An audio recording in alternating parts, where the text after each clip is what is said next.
That was one of those games that just doesn't make any sense.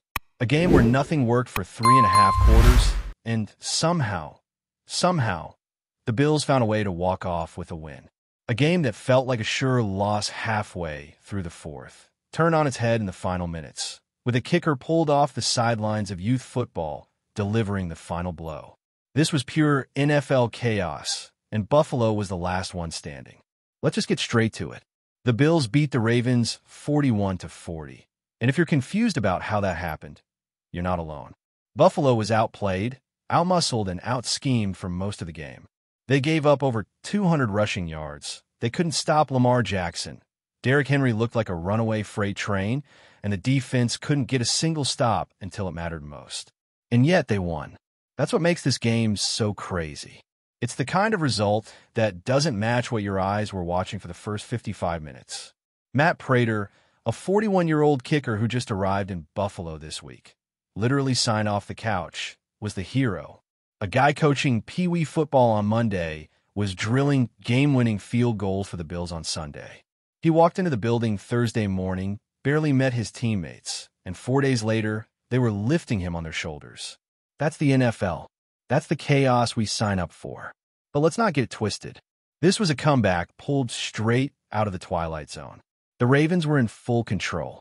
Their offense could not be stopped. Lamar was doing Lamar things, escaping pressure, throwing darts on the move. Derrick Henry was bulldozing defenders like they were traffic cones. Zay Flowers was everywhere, untouched through the middle. And Buffalo? The offense was sputtering. The defense was helpless. Fans were leaving the stadium. If you turn off the TV, no one would blame you. It looked over. And then, as he's done so many times before, Josh Allen decided it wasn't over. This wasn't just a comeback. It was a resurrection. Down by double digits with 2 minutes left, no momentum, no rhythm, and suddenly, Allen went full video game mode. He scrambled, he slung impossible throws, he put the entire team on his back. He found Keon Coleman in huge moments. He hit James Cook in stride on one of the wildest broken plays you'll ever see. And while Baltimore's defense was busy playing prevent and letting everything underneath, Allen took every inch they gave him, and then some. It wasn't pretty. In fact, a lot of it was downright sloppy. The offense was sluggish for long stretches. Short yardage situations were a mess. 2-point conversions looked like broken plays. There were misfires, misstimed routes, and plays that felt recycled from last year's playbook.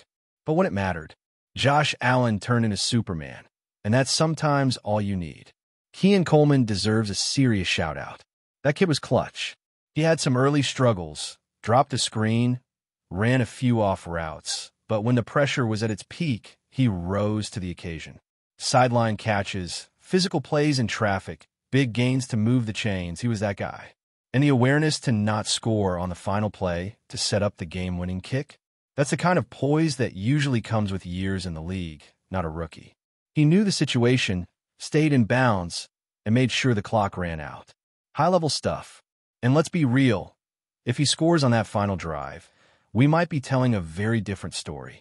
The Ravens still had timeouts. A quick touchdown, and Lamar Jackson gets the ball back. No one wanted to see that scenario. But Keon played it smart, Prater drilled the kick, and Buffalo pulled off a miracle. Now about that defense, it was bad. No sugarcoating it. Atrocious tackling, blown assignments, no pressure, poor run fits, you name it. The Ravens bullied them. Flowers ran wild. Henry stiff-armed defenders into the earth's crust, and Lamar was playing a different sport altogether. Cole Bishop got embarrassed. He looked lost out there, and it's a tough ask for a young safety to go up against a team like Baltimore, but it was ugly. And not just for him. Linebackers were late, the secondary was out of sync, and the physicality just wasn't there. They were getting pushed around in their own stadium. Ed Oliver was one of the few bright spots. He was active, disruptive, and made plays when they needed them. Greg Rousseau had some key moments too. Joey Bosa, though on the other side, reminded everyone what elite edge pressure looks like. But outside of that, it was a defensive performance that needs to be flushed fast. The Ravens had over 10 plays of more than 10 yards before the second quarter ended. That's not just getting beat, that's getting dominated. And for a while, it felt like the defense wasn't even trying to tackle Henry. The effort looked half-hearted. Technique went out the window. They were reacting, not attacking. That's a mentality problem, not just an execution one. Still, they made just enough plays. The forced fumble late, the 3-and-out to give Allen the ball back. Those moments flipped the game. It's wild to think how little they did for most of the night and how massive those last 2 drives ended up being. And yes, a win is a win, but Sean McDermott and this coaching staff are going to tear into this unit in film sessions. There's a lot to fix. What's also alarming is the lack of speed and physicality. This defense doesn't fly to the ball like it used to. There's no Micah Hyde back there to clean up mistakes. There's no Trey White locking down a side of the field. The veterans aren't making splash plays, and the younger guys look overwhelmed. If you can't match Baltimore's physicality now, what's going to happen when you see them again in January? You can't ask Josh Allen to save the day every week. You can't put all the weight on number 17's shoulders and hope he carries the team through sloppy execution and bad defense. This team has too much experience, too many playoff scars to be this soft for 3.5 quarters. Something has to give. But let's give credit where it's due. The locker room didn't fold. They believed. They found a sliver of hope after that late fumble, and they pounced on it. That's a sign of maturity. That's a sign of leadership. Because this could have been a game that spiraled, but instead, it became an instant classic. The aftermath of this game is where things get even more fascinating. Because now, the Bills are sitting at 1 win and 0 losses, technically leading the division after everyone else stumbled in Week 1. And yet, there's this feeling, this unmistakable undercurrent, that they escaped, not conquered, that they didn't so much win as survive, which is fine in Week 1. But the bigger question is, what kind of team are we really looking at here? The truth is, it's hard to tell. The Bills are a veteran team with playoff experience, with a quarterback who can erase mistakes and change the momentum of a game in an instant. That's not something to take for granted. But it's also dangerous to rely on magic when the foundation is shaky. And right now, that foundation has cracks, especially on the defensive side of the ball. Josh Allen bailed them out. There's no other way to say it. He went nuclear in the final minutes. His presence, his improvisation, his sheer will, that's what flipped the script. And this isn't the first time he's done it. But the concern is, how many times can he do it before it catches up to them? How many games can they play where they let the opponent dictate the tone, where the defense looks unprepared, where the offense is inconsistent and flat until Josh starts doing Josh things? That formula doesn't last forever. The defense, in particular, has serious questions to answer. And not just in terms of execution, we're talking about identity. What do they want to be? Right now, they look like a group without a clear purpose. The physicality wasn't there. The tackling fundamentals were bad. The speed to close on ball carriers, to recover from mistakes, missing. And it's not just that Baltimore exposed them. It's that it felt easy. Like the Ravens didn't even have to dig deep into the playbook to get chunk yardage. And again, this isn't just some random team rolling into town. The Ravens are one of the best constructed rosters in the NFL. They got a former MVP at quarterback, a monster in the backfield, explosive wideouts, and a nasty, fast defense. But that's what makes this one both impressive and terrifying. Because Buffalo beat a team that, frankly, looked better. The Ravens had the game in their hands. They were the more dominant team for over 50 minutes. They dictated everything, the pace, the tone, the physical battle, and still lost. That's going to haunt them. From the Ravens' perspective, this was a collapse, a meltdown, a full-on unraveling in the worst possible way. They got passive. They took their foot off the gas. They started playing soft coverage, daring Allen to go underneath, and that's when he started carving them up. It's the same script that has haunted them in other games, against Kansas City, against Buffalo, even against Cincinnati. This is a team that seems to find new ways to lose games they should win. But back to the Bills. As much as we can celebrate the comeback, as incredible as it was to witness that crowd erupt, to hear Mr. Brightside echoing through the stadium while players took victory laps, that doesn't erase the issues. You can't ignore the flaws just because you got the result. And if anything, this game should raise the urgency for change. Start with the run defense. It wasn't just ineffective. It was non-existent. The Ravens ran through them like they weren't even there. Henry looked unstoppable, not just because of his size or strength, but because he wasn't getting touched until he was 6 yards downfield.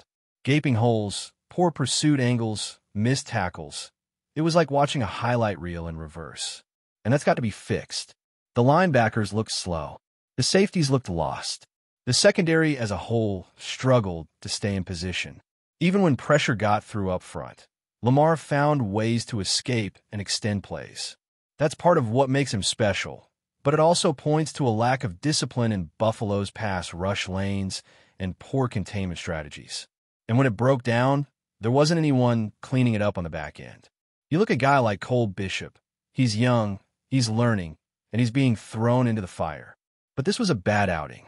He got stiff-armed to the turf by Henry in one of the game's most disrespectful moments. He was out of position more than once. And that safety blitz from 15 yards off the line of scrimmage, that was a mess. It looked like miscommunication, or panic, or both. You can't be that late getting into the backfield and still expect to affect the play.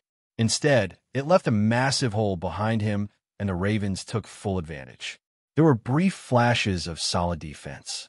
The forced turnover late in the game, the 3-and-out that gave Allen one last chance, those were huge. But they can't be the exception. They need to become the standard. You don't beat playoff teams with 2 good drives on defense. You beat them with 60 minutes of discipline, toughness, and execution. And offensively, let's not act like everything was sunshine and roses. The play calling looked stale. The run game abandoned its physical identity. They were back to the same spread-out, soft run designs that never really go anywhere. They weren't attacking downhill. And when the offensive line started getting pushed around, it felt like there was no plan B. Spencer Brown had a rough night. The receivers weren't creating much separation. It felt like Josh was constantly having to improvise again. The biggest concern is whether this offense is too reliant on Allen's ability to make magic. We've seen it before. When defenses take away the big plays, when things get compressed, this team can struggle. And in those moments, you want to see the creativity, the adaptation, not just a rerun of last year's concepts. The orbit motion, the screen passes to the sideline, the back shoulder fades, teams have seen all of it. And if you're relying on Josh Allen to pull out a miracle every week, you're playing with fire. There were positives, no doubt. Keon Coleman was spectacular when it counted. James Cook made plays. Dalton Kincaid looked sharp in limited moments. Josh Palmer even stepped up late. But those are individual moments. The system needs to be more than that. You can't build an offense around hope and chaos. Not for 17 weeks. Before we dive back in, make sure to hit that subscribe button and give this video a thumbs up. Your support helps us keep delivering the latest Buffalo Bills updates straight to your screen. And hey, don't hold back. Let us know your thoughts on today's news down in the comments. In a stunning turn of events that has sent shockwaves through the NFL, word is spreading that defensive powerhouse Michael Pierce has done the unthinkable. He's coming out of retirement to sign with the Buffalo Bills. Sources close to the team suggest that negotiations have been surprisingly swift, and while no official announcement has been made, insiders hint that Pierce's return could be a game-changer for the Bills' defensive line. The buzz around this potential signing has already set social media ablaze. Fans are speculating wildly about what this move could mean for the Bills' prospects in the upcoming season. Michael Pierce, once thought to have hung up his cleats for good, was known for his ferocious interior pressure and ability to disrupt opposing quarterbacks. Now, after months of speculation about his future, whispers of his comeback have ignited debates across sports forums, podcasts, and locker room chatter alike. Industry analysts are weighing in, pointing out that adding a player of Pierce's caliber could elevate the Bills' defense to an elite level. Rumors suggest that the team's coaching staff may be planning to use Pierce in a hybrid role, leveraging his experience and strength to plug gaps and mentor younger defensive linemen. The intrigue doesn't stop there. Some reports claim that Pierce was lured back not just by the opportunity to play, but also by a deep personal connection to the Bills' locker room and a chance to chase a championship before calling a career for good. Fans can hardly contain their excitement. Imagine the impact of a fully motivated Michael Pierce back in pads, lining up across from some of the league's most formidable offensive lines. Could this be the missing piece the Bills have been searching for? The rumor mill is already spinning with possibilities, from a dominant playoff run to a defensive renaissance that could redefine the team's identity. Of course, nothing is confirmed, but the buzz is undeniable. From bars in Buffalo to NFL fan pages worldwide, everyone is talking about Pierce's potential return. Whether this is a strategic masterstroke by the Bills' front office or just another fleeting rumor, one thing is clear. The prospect of Michael Pierce suiting up again has reignited hope, speculation, and excitement in a way few NFL stories ever do. If this deal goes through, the upcoming season might be remembered as the one where the Bills roared back stronger than ever, all thanks to an unretired legend. That's a wrap for now.